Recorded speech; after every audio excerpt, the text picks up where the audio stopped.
अबू बकर जो सरकार के आशिक नहीं होते, अरे आका के मुसल्ले, आका के मुसल्ले पे इमामत नहीं मिलते, आका के मुसल्ले पे इमामत नहीं मिलते, मैं ना दिन पढ़ता तो ये इज्जत नहीं। आइए हजरात बाअदब हो जाएं, सुकून से हो जाएं, ताकि कीमती कीमती बातें सुनने का और फिर उस पर अमल करने का हमें जज्बा पैदा हो। मैं बड़े ही अदब के साथ इस इलाके की एक मोहतरम शख्सियत, शहर सीवान के एक बड़े इदारा सिराजुल उलूम, जामिया अरबिया सिराजुल उलूम के मुहतमिम और जमीयत उलमा ज़िला सीवान के सदर हज़रत मौलाना मुफ्ती महफूजुर रहमान साहब कासमी मुद्दज़िल्लहुल आली से गुजारिश करता हूँ तशरीफ़ लाएं और अपने कलिमात आलिया से मुस्तफ़ीज़ फरमाएं। अल्हम्दुलिल्लाह अल्हम्दुलिल्लाह नहमदुहु व नस्तईनुहु व नस्तगफिरुह व नुअमिनु बिही व नतवक्कलु अलैहि व नऊज़ु बिल्लाहि मिन शुरूरि अनफुसिना व मिन सय्यिआति अअमालिना मन यहदिहिल्लाहु फला मुज़िल्ल लहु व मन युज़लिल फला हादिय लहु व नशहदु अल्ला इलाहा इल्लल्लाहु वहदहु ला शरीक लहु व नशहदु अन्न सय्यिदना व मौलाना मुहम्मदन अब्दुहु व रसूलुहु। अम्मा बअदु फ़अऊज़ु बिल्लाहि मिनश शैतानिर रजीम। बिस्मिल्लाहिर रहमानिर रहीम। वअलमू अन्न फ़ीकुम रसूलल्लाह लौ युतीउकुम फ़ी कसीरिम मिनल अम्रि लअनित्तुम वलाकिन्नल्लाह हब्बब इलैकुमुल ईमान व ज़य्यनहु फ़ी क़ुलूबिकुम व करह इलैकुमुल कुफ़्र वल फ़ुसूक़ वल इस्यान। व अन अबी हुरैरत रज़ियल्लाहु तआला अन्हु क़ाल क़ाल रसूलुल्लाहि सल्लल्लाहु अलैहि वसल्लम मन यअख़ुज़ु अन्नी हाउलाइल कलिमात फ़यअमलु बिहिन औ युअल्लिमुहुन्न मन यअमलु बिहिन। क़ाल अबू हुरैरा क़ुल्तु अना या रसूलल्लाह फ़अख़ज़ बियदी वअद्द ख़म्सन। क़ाल इत्तक़िल महारिम तकुन अअबदन नास वर्ज़ बिमा क़समल्लाहु लक तकुन अग़नन नास व अहसिन इला जारिक तकुन मुअमिना व अन तुहिब्ब लिन्नास मा युहिब्बु लिनफ्सिक तकुन मुस्लिमा वला तक्सिरिज़ ज़हक फ़इन्न कसरतज़ ज़हकी तुमीतुल क़ल्ब। सदक़ल्लाहुल अज़ीम व सदक़ रसूलुहुन नबियुल करीम। अल्लाहुम्मा सल्लि अला मुहम्मदिन व अला आलि मुहम्मद कमा सल्लैता अला इब्राहीम व अला आलि इब्राहीम इन्नका हमीदुम मजीद। स्टेज पर मौजूद हम सब के मखदूम व मुहतरम जनाब हज़रत मौलाना अब्दुल हई साहब, मुअज़्ज़ज़ उलमाए किराम, कस्बा मनियर और अतराफ़ से तशरीफ़ लाए हुए गयूर मुसलमानों, मैं सबसे पहले मदरसा अरबिया बहरुल उलूम नज़ीरिया के ज़िम्मेदारान का शुक्रगुज़ार हूँ कि उन्होंने इस आजिज़ को यह मौका फ़राहम किया कि इस अज़ीम जलसे में हाज़िर होकर उलमाए कराम की ज़ियारत का शरफ़ हासिल कर सकूँ। बुज़ुर्गों, ये यकीनन मेरे लिए बड़ी सआदत की बात है कि आज इन हज़रात की बरकत से मुझे मुल्क की मारूफ शख्सियतों से मुलाकात का शरफ़ हासिल हो रहा है। अल्लाह करे कि यह मौका ज़िंदगी में बार बार मिले। बुज़ुर्गों, आप हज़रात भी बड़े खुशकिस्मत हैं कि इस मदरसे की बरकत से बहुत मामूली मेहनत पर आपको इन हज़रात को देखने सुनने का मौका मिल रहा है। मदरसों का एक बड़ा फैज़ ये भी होता है कि इलाके के लोग जिन अजीम शख्सियतों को चाह कर भी नहीं देख सकते थे, उनसे नहीं मिल सकते थे, उनकी कीमती बातों को नहीं सुन सकते थे, ये मदरसे वाले बड़ी आसानी से यह मौका हमें और आपको फराहम कर देते हैं। यह मदरसे का बड़ा अजीम एहसान होता है इलाका वालों पर, इसलिए इसकी कदर करनी चाहिए। मदरसों के सालाना जो जलसे हुआ करते हैं, ख़ास तौर से दस्तारबंदी के जो जलसे होते हैं, वो जलसे तो यकीनन उन खुशनसीब तलबा के एजाज़ के लिए मुनाकिद किए जाते हैं जिन्होंने अपने सीने में अल्लाह के अजीम कलाम को जमा किया है। मैं देख रहा हूँ कि हुफ़ाज़े कराम की एक लंबी फ़हरिस्त है, माशा अल्लाह, एक बड़ी तादाद है तलबा की जिन्होंने इस मदरसे से हिफ्ज़ कुरान करीम की सआदत हासिल किया है, जिनके सरों पर अकाबिर के हाथों दस्तार फजीलत रखी जाएगी। इनका मकाम व मर्तबा क्या है, आप हजरात इससे पहले भी सुन चुके हैं, आइंदा भी सुनेंगे। मैं सिर्फ एक बात अर्ज करके मैं अपनी बात आगे बढ़ाऊंगा, वो ये कि इन तलबा को अल्लाह रब्बुल इज़्ज़ति वल जलाल क्या कुछ अता करेंगे, इसको समझने के लिए हम एक बात समझें। वो ये है कि हम अक्सर सुनते हैं कि ये हुफ़ाज़े किराम कल क़यामत में हमारे लिए सिफारिशी बनेंगे।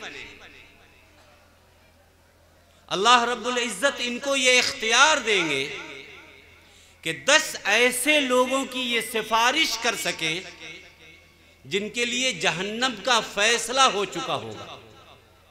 अल्लाह ताला इनकी सिफारिश की बिना पर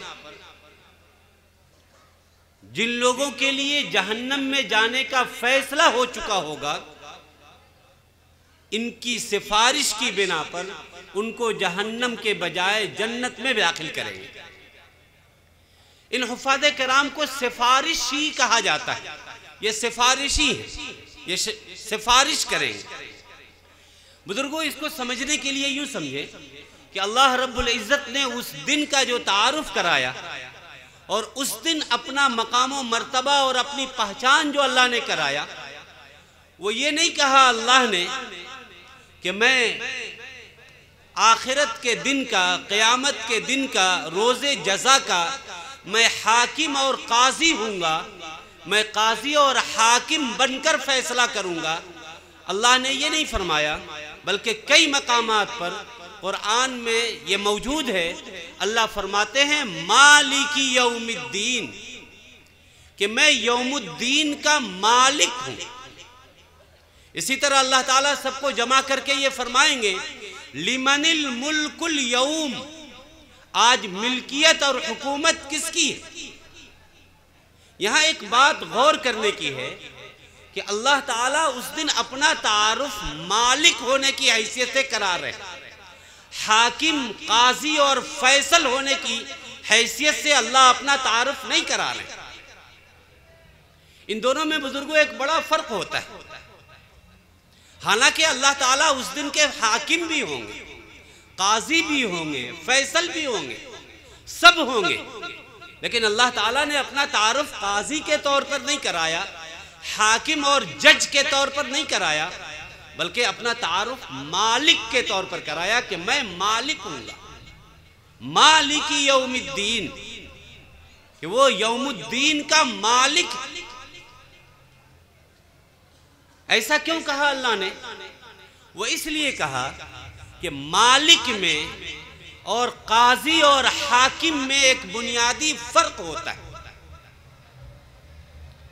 हाकिम और काजी फैसला करने में पूरे तौर पर आजाद नहीं होता,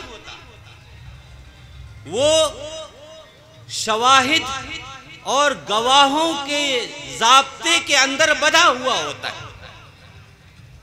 एक जज है, हाकिम और काजी है, दो आदमी के मामलात उसके सामने पेश किए जाएं और एक के खिलाफ गवाही और शहादत पा ली जाए, तो काजी को यह इख्तियार नहीं होता कि जिसके खिलाफ गवाह मौजूद हैं, सारी शहादतें मौजूद हैं, इन तमाम शहादतों और गवाहियों के बावजूद वो उसको माफ कर दे, उसको छोड़ दे, बल्कि वो एक गुना पाबंद होता है कि वो गवाहों की गवाही के मुताबिक फैसला करे।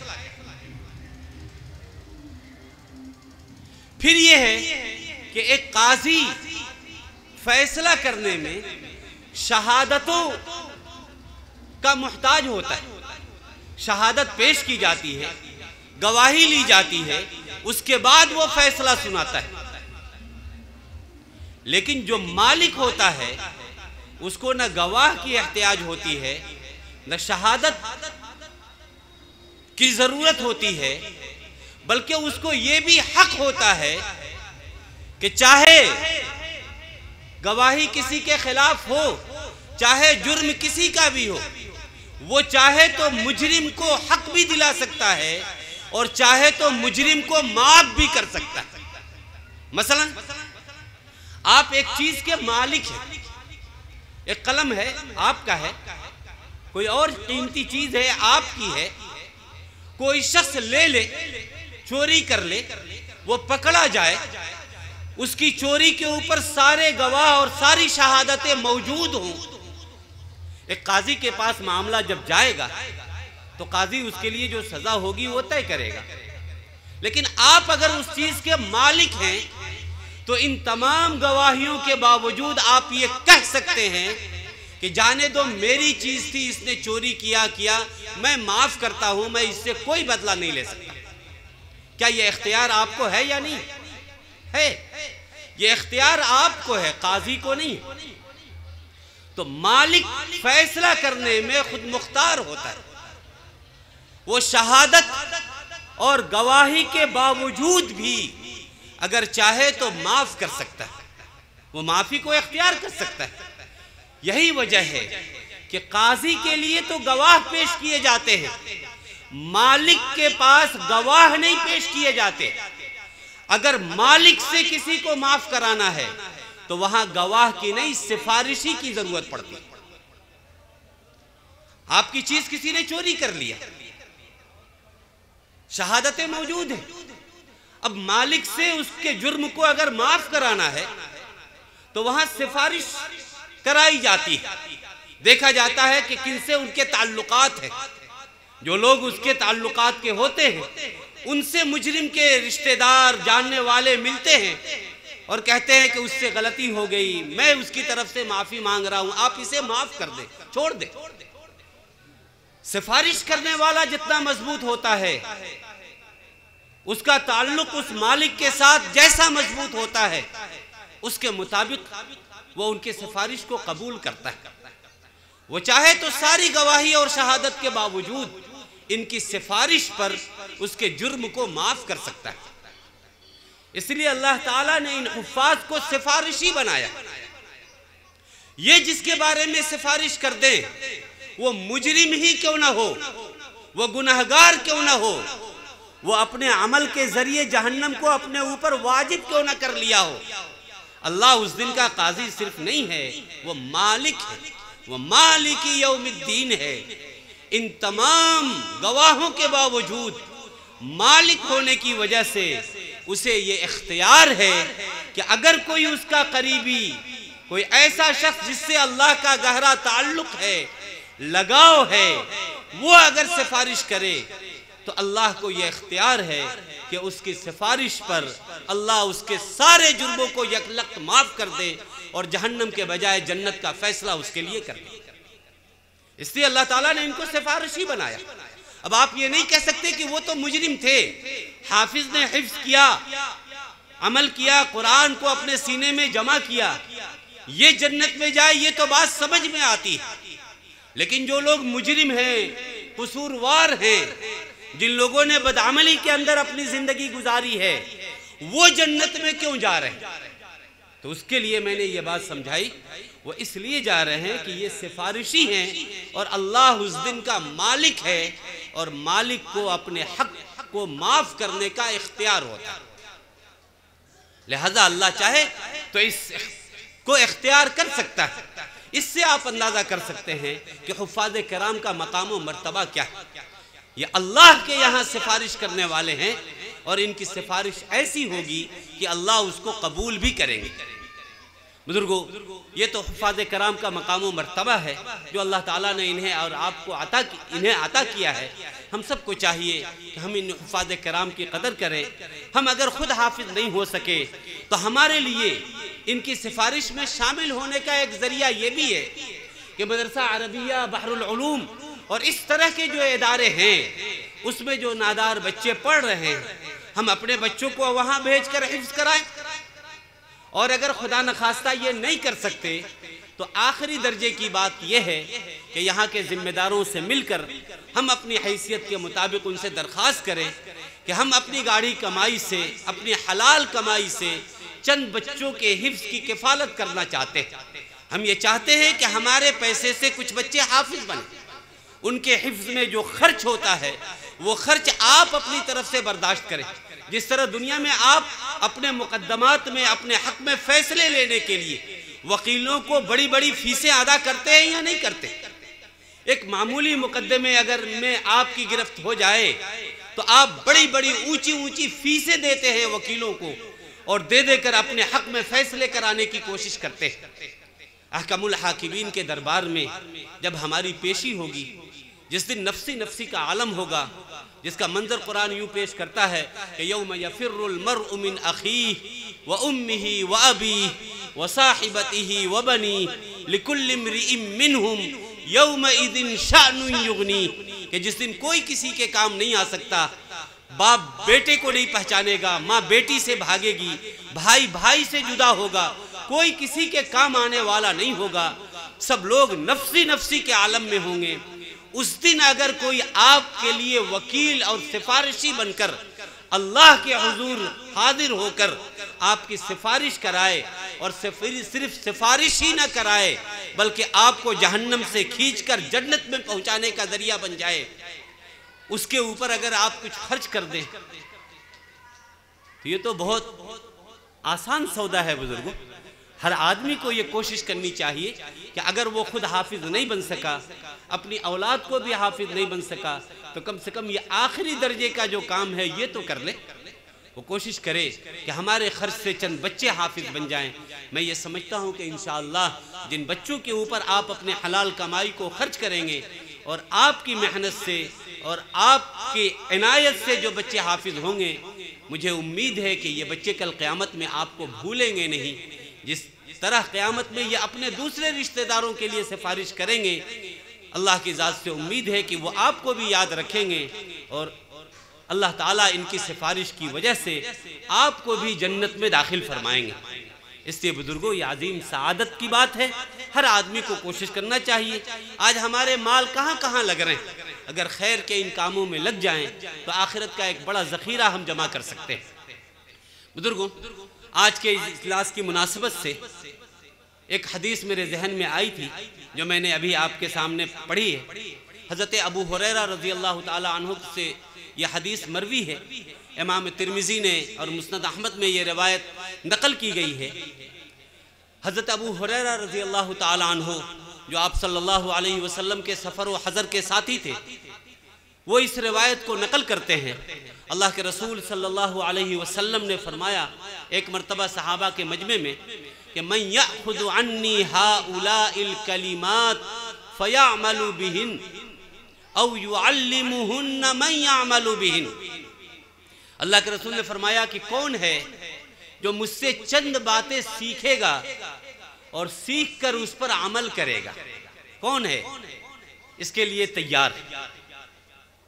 उसके बाद आपने फरमाया या कम अज कम ये इन बातों को सीखकर उन लोगों तक पहुंचाएगा जो उस पर अमल करे, इसके लिए कौन तैयार है। अल्लाह के रसूल सल्लल्लाहु अलैहि वसल्लम के इरशादात बड़े जामे हुआ करते हैं। इस जुमले में अल्लाह के रसूल सल्लल्लाहु अलैहि वसल्लम ने 2 दर्जे बताए दीन की बातों के सुनने के। पहला दर्जा तो यह है कि आदमी दीन की बात को सिर्फ सुने नहीं, अपने इल्म में इजाफे का सिर्फ जरिया ही ना बनाए, बल्कि असल सुनना तो यह है कि आदमी उलमा से दीन की जो बातें सुने उस पर अमल भी करे।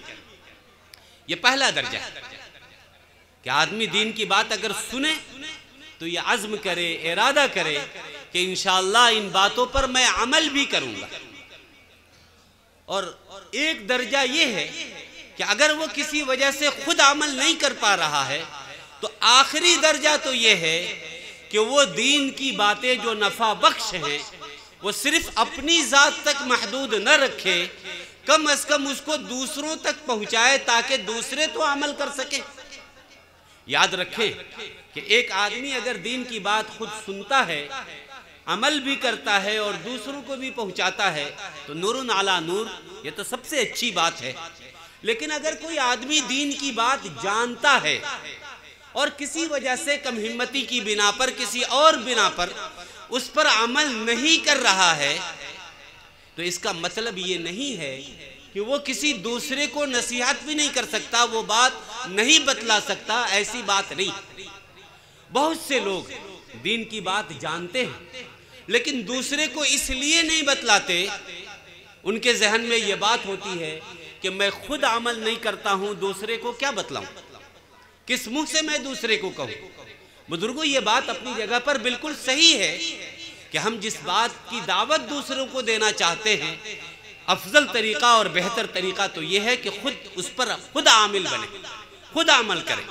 लेकिन अगर किसी वजह से अमल नहीं हो पा रहा है तो इसका यह मतलब हरगिज नहीं है कि हम जिस बात पर अमल नहीं कर रहे हैं वो बात दूसरे को नहीं बतला सकते, बल्कि वो बतलाना चाहिए। बाज़ लोग अतअमुरून अन्नास बिल बिर्र व तंसौना अनफुसकुम का यही मतलब समझते हैं कि जिस बात पर अमल नहीं कर रहे हो वो दूसरे को ना कहो।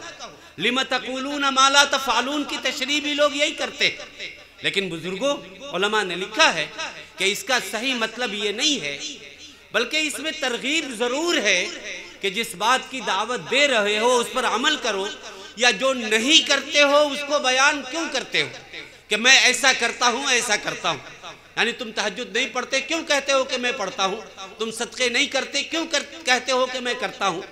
इसका एक मफहूम ये मतलब नहीं है कि अगर मैं ये गलत काम कर रहा हूं और सही जानता हूं तो वो सही किसी को ना बतलाऊं। क्या एक डॉक्टर अगर वो सिगरेट पीने का आदी है और वो जान रहा है कि ये नुकसानदेह है इस मरीज के लिए, तो क्या उस डॉक्टर को अपने मरीज को सिगरेट से इसलिए नहीं रोकना चाहिए कि वो खुद नहीं रुकता? क्या ये दुरुस्त होगा? या अपने प्रोफेशन के साथ ये धोखा होगा? वो डॉक्टर चाहे पीता हो, लेकिन अगर कोई मरीज उससे पूछे कि डॉक्टर साहब सिगरेट पीना कैसा है, अगर वो सही तबीब और डॉक्टर है तो वो कहेगा कि ये नुकसानदेह है, मत पियो। ये उसकी जिम्मेदारी है, ड्यूटी है। हाँ, यह अलग बात है कि उस डॉक्टर को चाहिए कि जब नुकसानदेह है,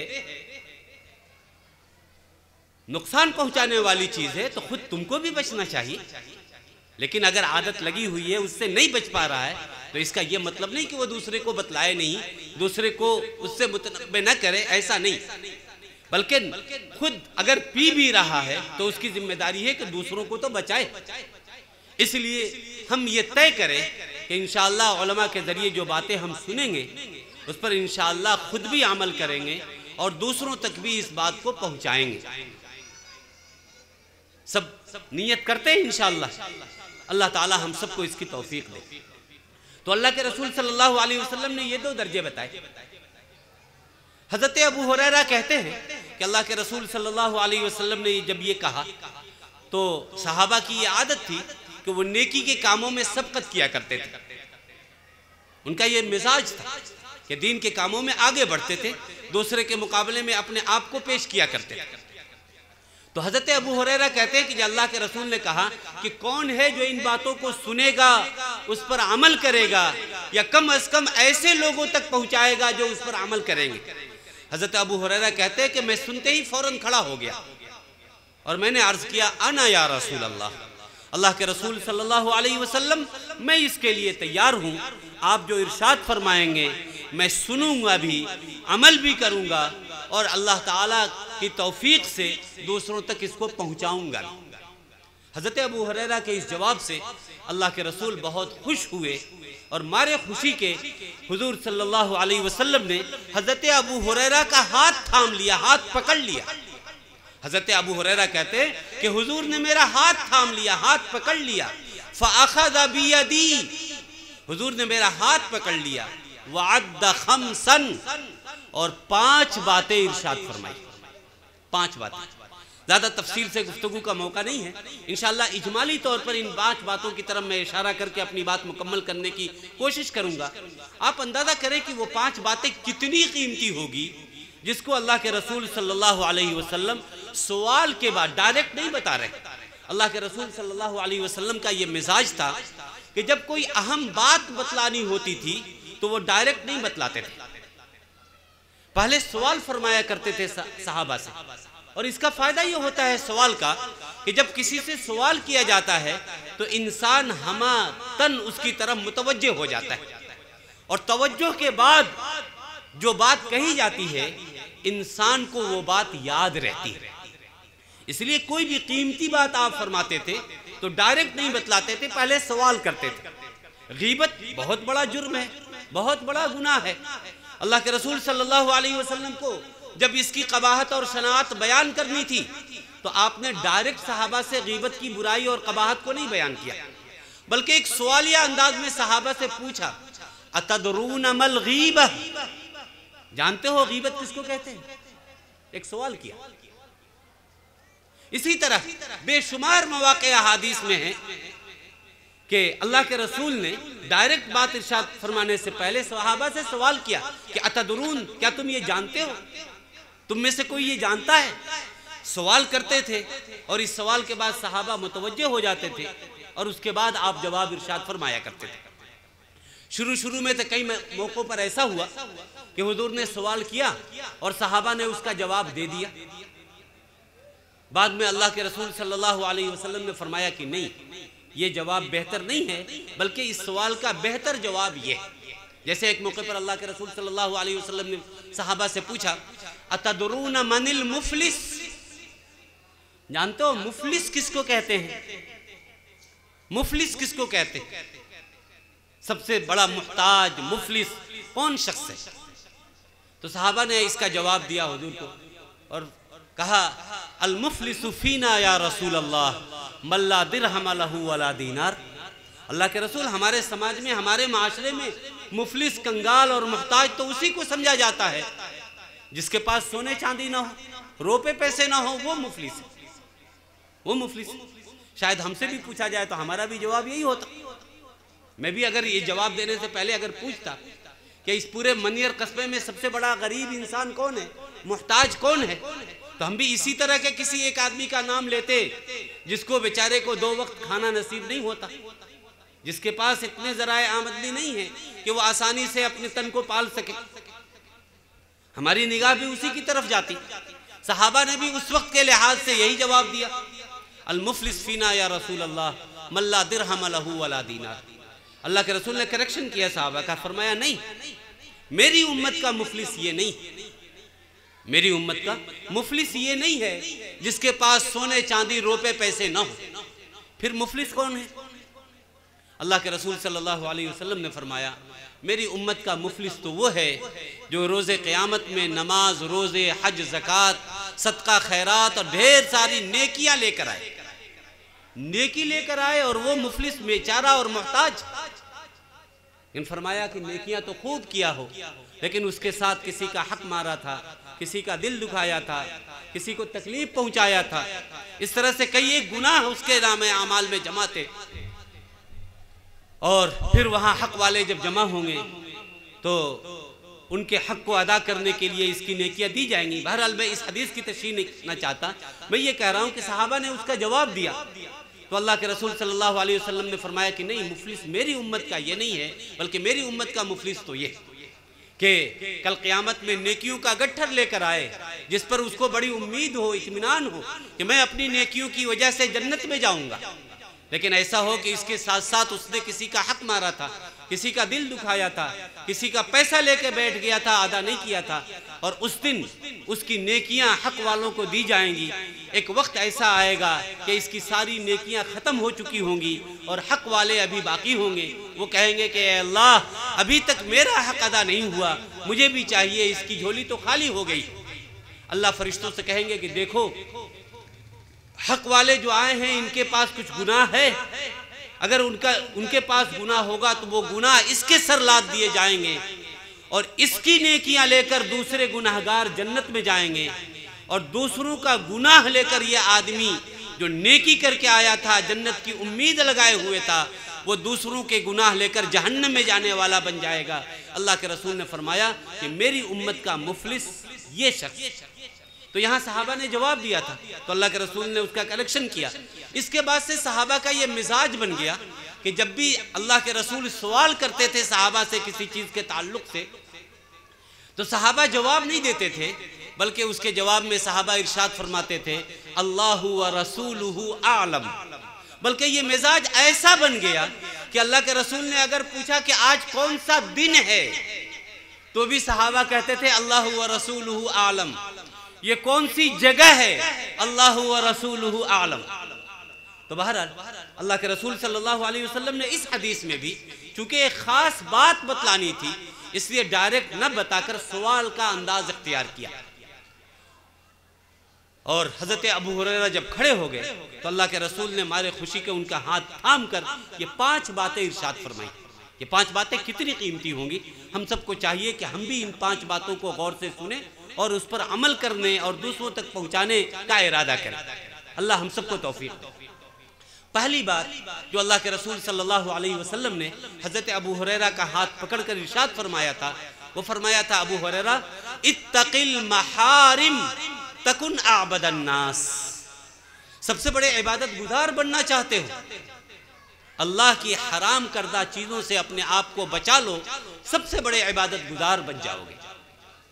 मैं अगर इस मजलिस से ये सवाल करता कि इस मनियर कस्बे में सबसे बड़ा इबादत गुजार कौन शख्स है, तो हमारी निगाह उस आदमी को तलाश करेगी जो 5 वक्ता नमाज को सफ़े ऊला में तकबीर ऊला के साथ अदा करता हो, जो खूब तिलावत करता हो, उम्रा करता हो, हज करता हो, सदक़े खैरात करता हो।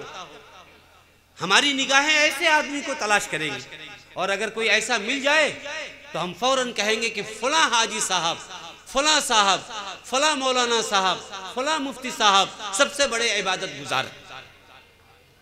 लेकिन अजीब बात है, अल्लाह के रसूल सल्लल्लाहु अलैहि वसल्लम ने सबसे बड़ा इबादत गुजार किसी तकबीर ऊला के साथ नमाज पढ़ने वाले को नहीं बतला रहे हैं, किसी हज पर हज करने वाले और उम्रा पर उम्रा करने वाले को नहीं बतला रहे हैं, बल्कि अल्लाह के रसूल सल्लल्लाहु अलैहि वसल्लम इरशाद फरमा रहे हैं, इत्तकिल महारिम तकुन आबदन नास। इबादत गुजार बनना चाहते हो अल्लाह की निगाह में, तो अल्लाह की हराम की हुई चीज़ों से बाज आ जाओ। बुजुर्गों, ये हमारी एक कमज़ोरी, हमारे माशरे में आपको ऐसे लोग मिल जाएंगे जो बहुत आसानी से नेकियां कर लेते हैं। नमाजी आपको मिल जाएंगे, आसानी से 5 वक्ता नमाज पढ़ने वाले मिल जाएंगे, रोज़ा रखने वाले भी मिल जाएंगे, तिलावत करने वाले भी मिल जाएंगे। नेकियां हमारे लिए आसान, हम आसानी से नेकी कर लेते हैं। लेकिन बुजुर्गों, उसी दर्जे की जो दूसरी चीज़ें, जिस तरह फ़राइज़ का अदा करना जितना हमारे ऊपर ज़रूरी है, बुजुर्गों उसी के मुताबिक मुहर्रमात से बचना भी हमारे लिए लाजिम और ज़रूरी है। लेकिन आम तौर पर यह देखा जाता है कि समाज में लोग नेक कामों को तो आसानी से कर लेते हैं, लेकिन गुनाहों से बचने की जब बारी आती है तो यह हमारे लिए मुश्किल हो जाता है। बहुत से लोग हैं जो माशाअल्लाह नमाजी भी हैं, हाजी भी हैं, रोज़ेदार भी हैं, सब कुछ हैं, लेकिन शादी ब्याह में जहेज धड़ल्ले से लेते देते, बहनों को हक से महरूम किए हुए हैं, और उनको एहसास भी नहीं होता कि मैं किस दर्जे का मुजरिम हूं अल्लाह की निगाह में। आज हमारा हाल तो यह है कि छोटे छोटे बच्चे, किसी इंसान के हों, 3-4 छोटे बच्चे हों, अगर हम बाजार से आए और चंद टॉफी और चॉकलेट लेकर आए घर के अंदर, आमतौर पर बच्चों की आदत होती है कि आने के बाद उनको उम्मीद होती है कि अब्बू आए हैं, कुछ हमारे लिए लेकर आए होंगे। आप अपने जेब से चॉकलेट निकाले, कोई एक बच्चा आपका देख ले उन चॉकलेटों को, तो वो ये चाहेगा कि सब उसको दे दिया जाए। अगर 3 चॉकलेट आपके हाथ में तो कहेगा अब्बू हमको दे दीजिए। आपने उसको दे भी दिया तो वो तीनों को लेकर रखना चाहेगा। आप उससे कहें कि बेटा आप अकेले नहीं हैं, आपके एक भाई एक बहन और भी है, एक एक उनको दे दीजिए। वो कहे कि नहीं ये तीनों मैं लूंगा। आप क्या कहेंगे कि नहीं बेटा ये गलत बात है, गंदी बात है, आप तीनों नहीं ले सकते, आप उनको भी दीजिए। वो अगर बज़िद हो जाए कि नहीं तीनों मैं ही लूंगा, दूसरों को नहीं दूंगा, तो बसा औकात आप क्या करेंगे? आप उसकी तरबियत के लिए, उसकी तालीम के लिए, बसा औकात उस फूल से बच्चे को जो आपकी निगाह में उस चॉकलेट से करोड़ गुना ज्यादा कीमती है, लेकिन उसके बावजूद भी आप उसको तमाचा लगा देते हैं। ये कौन सी बात हुई? आज ही से बेईमानी सीख रहे हो। ये 3 है, 3 आदमियों के लिए है, तीनों को एक दो। आपने कभी सोचा कि 2 रुपये और 5 रुपये के चॉकलेट के लिए आपने फूल से बच्चे को तमाचा मार दिया, जबकि उस चॉकलेट की कीमत 5 से 10 रुपये है। तो 5 रुपये का बेईमानी आपका बच्चा आपके सामने किया, आपसे बर्दाश्त नहीं हुआ। आपने बाप की पूरी प्रॉपर्टी लेकर रख ली, अपनी फूफियों को हिस्सा नहीं दिया, बहनों को हिस्सा नहीं दिया। आपने कभी सोचा हम कितने तमाचे के मुस्तहिक हैं अल्लाह की निगाह में? कभी हम सोचते हैं अपने बारे में? कभी ये एहसास भी होता है? हज पर हज, उम्रा पर उम्रा किए जा रहे हैं, लेकिन बहनों का हक अदा न करने की वजह से अपनी पूरी कमाई को हराम बनाए हुए हैं। कभी इसकी तरफ भी हमारा ध्यान जाता है? इसलिए नेकी करना आज हमारे माशरे में आसान हो गया है, लेकिन गुनाहों से बचना मुश्किल होता जा रहा है। कुरान की तिलावत भी हो रही है, मोबाइल के जरिए बदनिगाही भी हो रही है, एहसास भी नहीं होता कि ये कितना बड़ा गुनाह हम कर रहे हैं, हमें एहसास नहीं होता। अल्लाह के रसूल सल्लल्लाहु अलैहि वसल्लम ने इसी पहलू की तरफ हमें और आपको मुतवज्जे किया था। फरमाया कि इबादत गुजार सिर्फ वो नहीं है जो फराइज का एहतमाम करता हो, बल्कि अगर इबादत गुजार बनना चाहते हो तो फराइज की अदायगी के साथ साथ तुम्हारे लिए ये भी जरूरी है कि अल्लाह ने जिन कामों से मना किया है, रोका है, जो मुहर्रमात और मनहियात हैं, तुम उनसे भी अपने आप को बचाओ। जब तक तुम इन हराम कामों से अपने आप को नहीं बचाते, गीबत से, चुगली से, बोहतान से, हक तलफी से, हसद से, कीना से और दूसरे और गुनाह के कामों से अगर अपने आप को तुम नहीं बचाते, तो लाख तुम नमाजें पढ़ लो, रोजे रख लो, उम्रे कर लो, तिलावत कर लो, तुम अल्लाह की निगाह में कामिल इबादत गुजार नहीं बन सकते। इबादत गुजार बनना है तो सिर्फ फराइज पर अमल जरूरी नहीं है, बल्कि हराम कामों से अपने आप को बचाना भी जरूरी है। इत्तकिल महारिम तकुन आबदन नास। दूसरी नसीहत आपने फरमाया वर्दा बिमा कसम अल्लाहु लक तकुन अगनन नास। आज कौन नहीं चाहता कि वो अपने इलाके का सबसे बड़ा मालदार बन जाए? कौन नहीं चाहता? ये उमंग, ये ख्वाहिश किसके सीने में अंगड़ाई नहीं लेती है? हर आदमी ये चाहता है।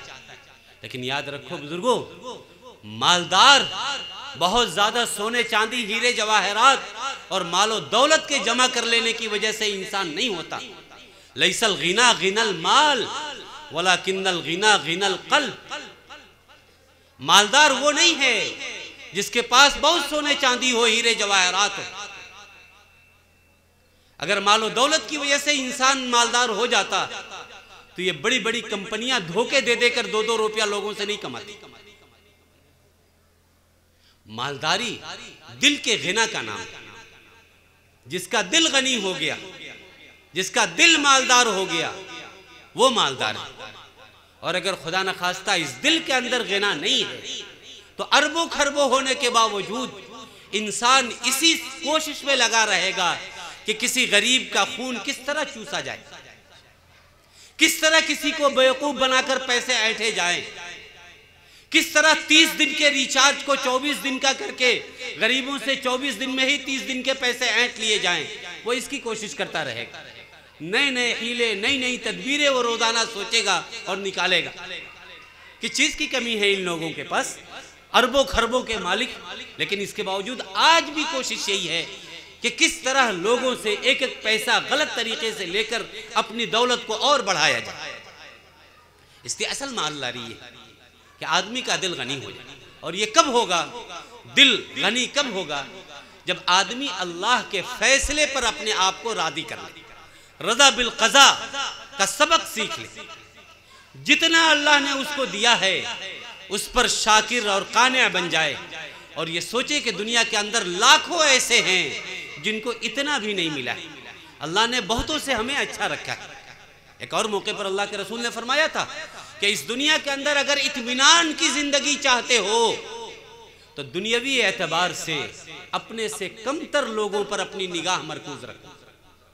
अपने से ऊपर बढ़े हुए लोगों को ना देखो। आज हमारा आलमिया ये है कि 2 मंजिला वाला 4 मंजिला मकान वाले को देख रहा है, 10 लाख की गाड़ी वाला 20 लाख की गाड़ी वाले को देख रहा है, 20,000 कमाने वाला 40,000 कमाने वाले को देख रहा है। और नतीजा ये है कि अपने मकान से जो सुकून मिलना चाहिए वो सुकून भी उसे हासिल नहीं हो रहा है। दूसरे का मकान देख देख कर घुटन महसूस कर रहा है।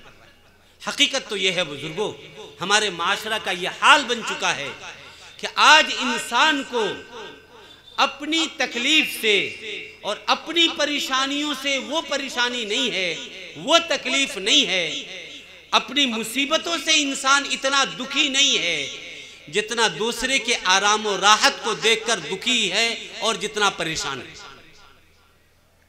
आज इंसान की परेशानी ये नहीं है कि उसके पास नहीं है जिंदगी गुजारने के असबाब, बल्कि उसकी परेशानी सिर्फ ये है कि मुझसे अच्छा घर उसका क्यों, मेरे बेटे से अच्छी नौकरी उसके बेटे की क्यों मिल गई, मेरी गाड़ी से बेहतर गाड़ी उसके पास क्यों है।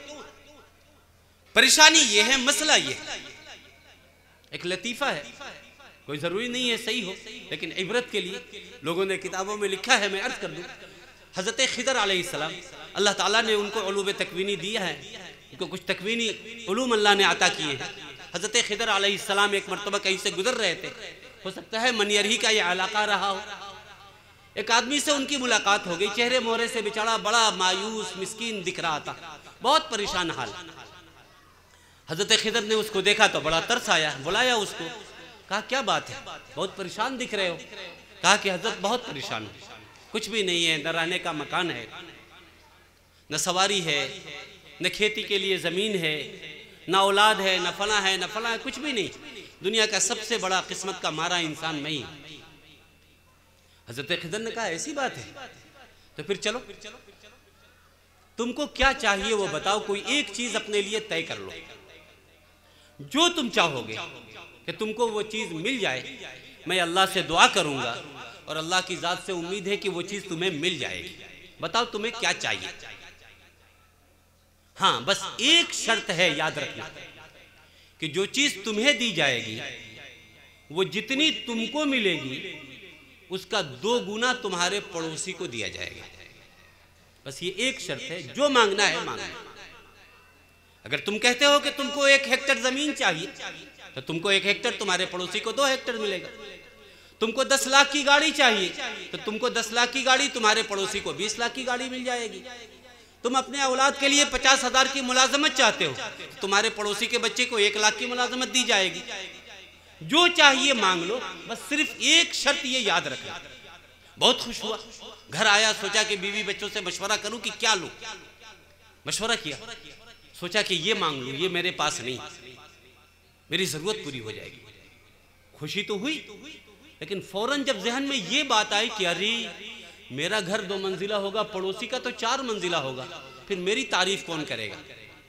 सब तो उसी के मकान को देखेंगे, उसी की तारीफ करेंगे। नहीं चाहिए मुझे मकान। 10 लाख की गाड़ी मांग लेता हूं, नहीं, पड़ोसी की तो 20 लाख की हो जाएगी, नहीं चाहिए गाड़ी। अपने लिए फला चीज मांग लेता हूं, एक दुकान शहर में मांग लेता हूं, अरे पड़ोसी की तो 2 दुकान हो जाएगी, नहीं चाहिए मुझे दुकान। सोचता रहा, किसी नतीजे तक नहीं पहुंचा। कई रोज गुजर गए, हजरत खिदर से दोबारा मुलाकात हुई। हजरत खिदर ने कहा कि भाई तुम तो बड़े मोहताज थे, जरूरतमंद थे, तुम्हें तो फौरन अपनी जरूरत का इजहार करना चाहिए, तुम इतना दिन लगा दी सोचने में, क्या अब तक सोचा नहीं? कहा हजरत सोच लिया। तो बताओ क्या चाहिए तुम्हें? क्या हजरत वो मिल जाएगी? कहा कि हाँ मिल जाएगी। कहा कि हजरत आपने एक शर्त भी लगाया था, वो शर्त याद है ना? उसी शर्त के साथ मिलेगी। हजरत खिदर भी सोचने लगे कि भाई ये तो अजीब इंसान मिला, मनियर के लोग बड़े अच्छे होते हैं, यानी अपने पड़ोसी को 2 गुना दिलाना याद दिला रहा है कि आपने ये वादा किया था कि पड़ोसी को 2 गुना मिलेगा, वो याद दिला रहा है, कितना भला इंसान है। कहा हजरत आपने एक शर्त लगाई थी कि जो मुझको मिलेगा मेरे पड़ोसी को 2 गुना मिलेगा, ये शर्त याद है ना? इसी शर्त के साथ मिलेगी ना? हजरत खिदर ने कहा कि हाँ इसी शर्त के साथ मिलेगी। बताओ तुम्हें चाहिए क्या?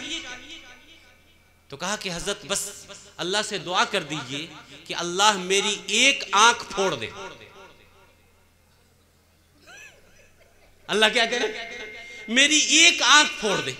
हजरत खिदर भी अक्का बक्का रह गए कि अल्लाह ये क्या हुआ, इससे तुम्हें क्या मिल जाएगा?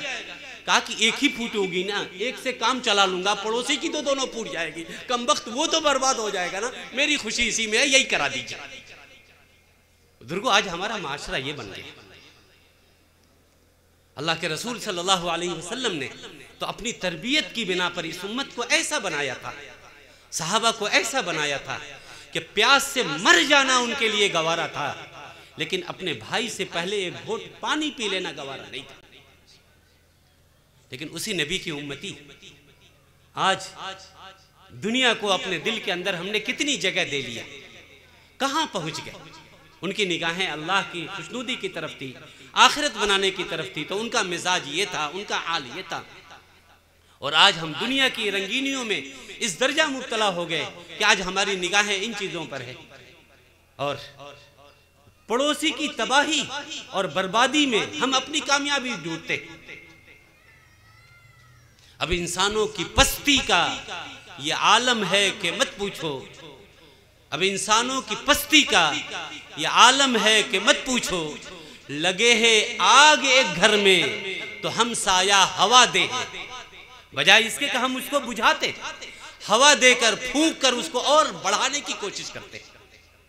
इसलिए अल्लाह के रसूल सल्लल्लाहु अलैहि वसल्लम ने फरमाया कि अगर मालदार बनना चाहते हो, सुकून की जिंदगी चाहते हो, तो याद रखो ये माल और दौलत जमा करने से नहीं मिलेगी नियामत, बल्कि इसके लिए जरूरी है कि अल्लाह ने तुमको जितना दिया है उतने पर राजी हो जाओ।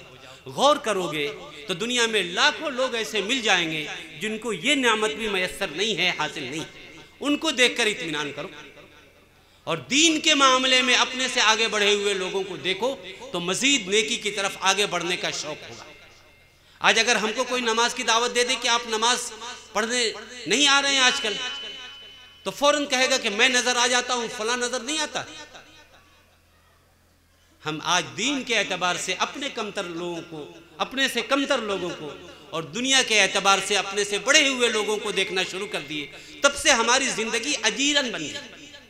परेशानियों ने ऐसा घेरा है कि बुजुर्गों उससे निकल नहीं पाते। हर शख्स परेशान है, जो जहां है वहां परेशान। अगर इंसान ये मिजाज बना ले कि अल्लाह ने जितना हमें दिया है उतने पर हम राजी रहें, खुश रहें, ये मिजाज अगर बना लेगा तो इंशाअल्लाह हर शख्स खुश होगा और सुकून की जिंदगी उसे हासिल हो सकती है। तो अल्लाह के रसूल ने ये दूसरी नसीहत फरमाई थी, वर्ज़ बिमा क़सम अल्लाहु लक तकुन अग़नन नास। तीसरी नसीहत आपने फरमाई, व अहसिन इला जारिक तकुन मुस्लिमा, कि अपने पड़ोसियों के साथ अच्छा सलूक करना शुरू कर दो, मोमिन बन जाओगे। याद रखें, मोमिन वही होता है जो अपने पड़ोसियों के साथ अच्छा सलूक करता है, कतई नजर कि वो पड़ोसी उसका रिश्तेदार है या नहीं है, वो मुसलमान है या नहीं है, वो अपना है या नहीं है।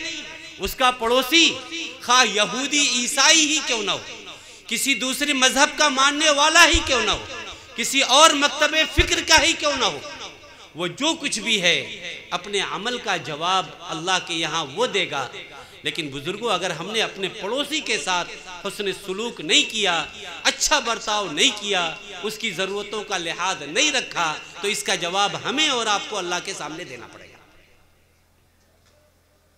पड़ोसियों के इस दर्जे हुकूक बताए गए कि अल्लाह के रसूल सल्लल्लाहु अलैहि वसल्लम ने यहां तक फरमाया कि औसानी जिब्राइल बिल जार हत्ता ज़नन्तु अन्नहु सयुवर्रिसु, कि हज़रत जिब्राइल ने पड़ोसियों के इतने हुकूक बयान किए, इतने हुकूक बयान किए कि मुझे ये अंदेशा होने लगा कि अब जिब्राइल आएंगे तो ये वही लेकर आएंगे कि एक पड़ोसी अगर मरे तो जिस तरह बेटों को मीरास में हिस्सा मिलता है, शायद अब ये हुक्म आ जाए कि पड़ोसियों को भी हिस्सा दिया जाएगा। इस दर्जा पड़ोसी के हुकूक बयान किए गए। और जहां भी पड़ोसियों के हुकूक बयान किए गए, बुजुर्गों, ये कैद नहीं है कि वो पड़ोसी मुसलमान हो, वो पड़ोसी आपका रिश्तेदार हो, वो पड़ोसी आपका मुसलमान भाई हो, ये कोई जरूरी नहीं। किसी भी मजहब का मानने वाला हो, किसी भी तबके का हो, अगर वो आपके पड़ोस में रहता है तो उसके साथ हुस्न सुलूक करना, उसकी ज़रूरतों को देखना, उसके दुख दर्द में शरीक होना, यह आपकी इंसानी जिम्मेदारी के साथ साथ इस्लामी जिम्मेदारी भी। आप इसके बगैर कामिल मोमिन बन ही नहीं सकते अल्लाह की निगाह। इसलिए हम ये तय करें कि हम अपने पड़ोसियों के साथ अच्छा सुलूक करेंगे, अच्छा बर्ताव करेंगे। ये भी याद रखें कि ये भी जरूरी नहीं है कि आप उस पड़ोसी के साथ अच्छा बर्ताव करें जो आपके साथ अच्छा बर्ताव करता है, ये भी जरूरी नहीं। वो खुदा न खास्ता आपके साथ अच्छा बर्ताव नहीं करता, आपका भला नहीं चाहता, तब भी आपकी ये जिम्मेदारी है कि आप उसके साथ अच्छा बर्ताव करें। सिल मन क़तअक वाफ़ु अम्मन ज़लमक व अहसिन इला मन असाअ इलैक। जो आपसे रिश्ता और ताल्लुक को काटना चाहता है, आप उससे रिश्ता जोड़िए। जो आप पर जुल्म और ज्यादती करता है, आप उसको माफ करने वाला बनिए। जो आपका बुरा चाहता है, आप उसके साथ अच्छा सुलूक कीजिए। आपकी बेटी का रिश्ता आया था, आपके पड़ोसी ने कान भरकर रिश्ता काट दिया, उसकी बेटी का रिश्ता कट रहा था, आपकी इस्लामी जिम्मेदारी है कि आप जाकर समझा बुझाकर उसके रिश्ते को जोड़ने की कोशिश कीजिए। यह आपकी जिम्मेदारी। ये नहीं कि जो आपके साथ अच्छा करेगा आप उसके साथ अच्छा करेंगे, जो आपको अपने यहाँ खुशी के मौके पर बुलाएगा आप उसको बुलाएंगे, जो आपके गम में शरीक होता है आप उसके गम में खड़े होंगे, ये कोई जरूरी नहीं। इस्लाम आपको ये सबक देता है कि हर हाल में आपके पड़ोसी का, आपके रिश्तेदारों का आप पर हक है। वो अच्छा करे तो भी, बुरा करे तो भी। वो बुरा करेगा, उसका अंजाम आखिरत में वो भुगतेगा। आपको हर हाल में अच्छा सलूक करना है। तो अहसिन इला जारिक तकुन मुमिना। चौथी नसीहत आपने फरमाया कि लोगों के लिए वही पसंद करो जो अपने लिए पसंद करते हो। हम नहीं चाहते कि कोई हमको रेतों के साथ बात करे हमसे। हम दूसरों के साथ क्यों करते हैं? हम किसी मजलिस में जाते हैं, हम चाहते हैं कि लोग हमारा इकराम करें, एजाज करें। हम दूसरों को इज्जतें क्यों नहीं देते?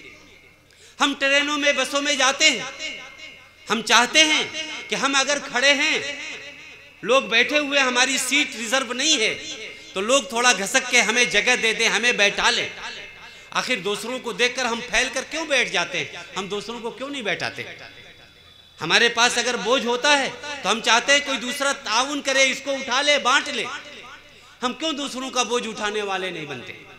हम दूसरों से जिस चीज़ की उम्मीद रखते हैं, हमारी ये जिम्मेदारी है कि हम लोगों के साथ भी वैसा करें।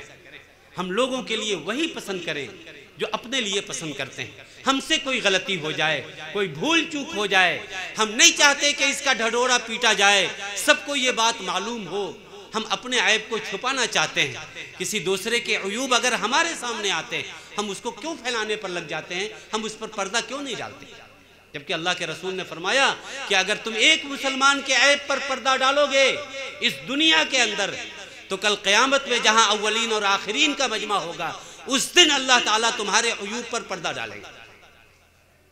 इसलिए हम अगर चाहते हैं कि हमारे अयूब पर कल क़यामत में पर्दा डाला जाए, तो हमारी जिम्मेदारी यह है कि इस दुनिया में दूसरे के अयूब पर हम पर्दा डालने वाले बने।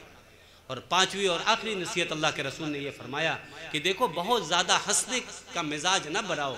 ज़्यादा हंसने से इंसान का दिल मुर्दा हो जाता है। बुजुर्गों, आज के दौर का एक फितना यह भी है कि कॉमेडी करना, मजाक करना, ये एक फैशन और आर्ट बन चुका है। झूठ बोल बोल कर लोगों को हंसाना, गलत सलत बातें कह के वीडियो बनाना, और न जाने कैसी कैसी बेसर पैर की बातों को उड़ाकर लोगों को हंसाना, सिर्फ इसलिए कि लोग हंसें, इसको एक फन समझा जाता है। याद रखिए कि ये इस्लाम में बहुत बड़ा जुर्म और गुनाह, इससे दिल मुर्दा होता है।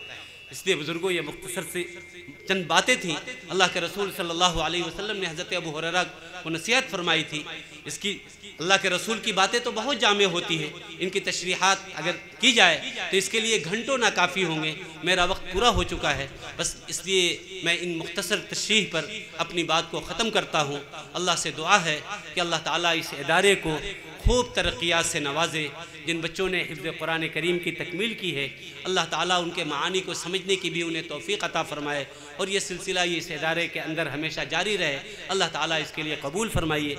आप हजरात भी इस इदारे के ताउन को अपना मिली, अखलाक़ी और ईमानी फ़रीज़ा समझे। इस इदारे से आपका जैसा ताल्लुक़ होगा, इंशाअल्लाह ये ताल्लुक़ आपको दुनिया में भी नफ़ा देगा, आखिरत में भी नफ़ा देगा। अल्लाह ताला हम सब के यहाँ जमा होने को, मिल बैठने को, उलमा की ज़ियारत को कबूल फ़रमाए और नजात का ज़रिया फ़रमाए। व आखिरु दावाना अनिल हम्दुलिल्लाहि रब्बिल आलमीन।